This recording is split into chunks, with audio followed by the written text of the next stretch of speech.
To the skeptic, the believer will reply, as wrong as I may have been or as fooled as I was, I have lived, you have not.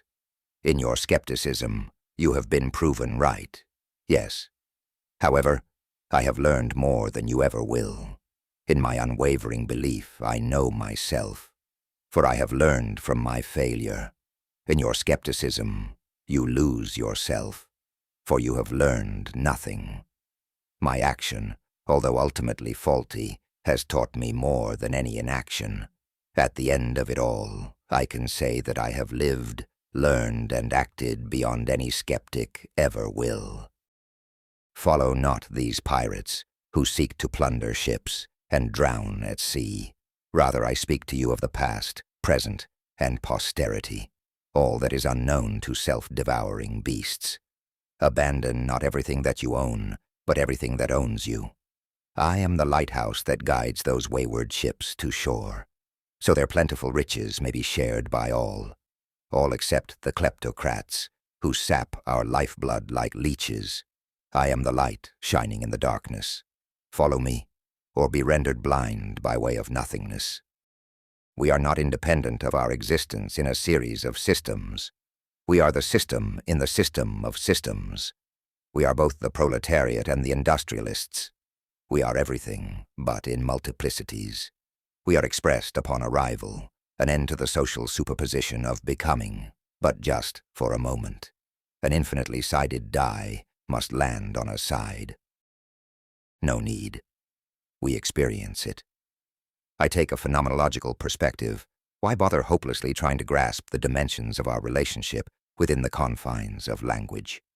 We are trying to catch our love in the act, a needless vivisection upon that which is commonly understood between us. We understand each other beyond words. Moreover, we experience each other beyond words. I do not relegate such statements to the realm of physicality, which we perceive with our own prejudices. No, rather I see such acceptance of the fleeting as an indicator of our temporal grasp of love as lived experience, or more accurately, living experience. I am in Aufhebung, that act of self-negation, preservation, and synthesis. I am not yet done with my conflict of contradictions. If I were to involve the other, I would destroy them as I am destroying myself and rebuild them as I rebuild myself in subjectivity. It is akin to baking a cake. First, I must lay out all the ingredients needed for my cake, removing those that are not proportional in quality and number. Then I must separate ingredients by level of significance. For example, flour is more significant than butter. It is this mise en place that will allow the construction of the cake. Then, the ingredients are mixed together, combining to form the base matter of the cake. After the process of baking, the cake will be fully formed, allowing toppings to be added. Once again, these toppings are subject to proportion in quality and number. However, whatever toppings are chosen can be removed or added at will without changing the fundamental nature of the cake, only its expression. Just as I have judiciously chosen the ingredients of the cake, I have chosen the fundamental elements of my being. Just as I have carefully chosen the toppings on my cake, I have taken great care in choosing the extensions of my being.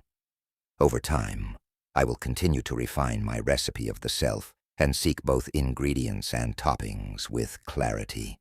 For now, I must finish the construction of myself before I seek godhood. A topping is not a topping without a base. Chaos and destruction are value judgments placed upon natural phenomena by the living. The abiotic is not ruled by biota, therefore I just see it as clearly as I can, knowing that it cannot touch me without killing me instantly. The overwhelming lethality of life is a tsunami in the deep ocean, moving with unrecognized force and power, unseen to my eyes.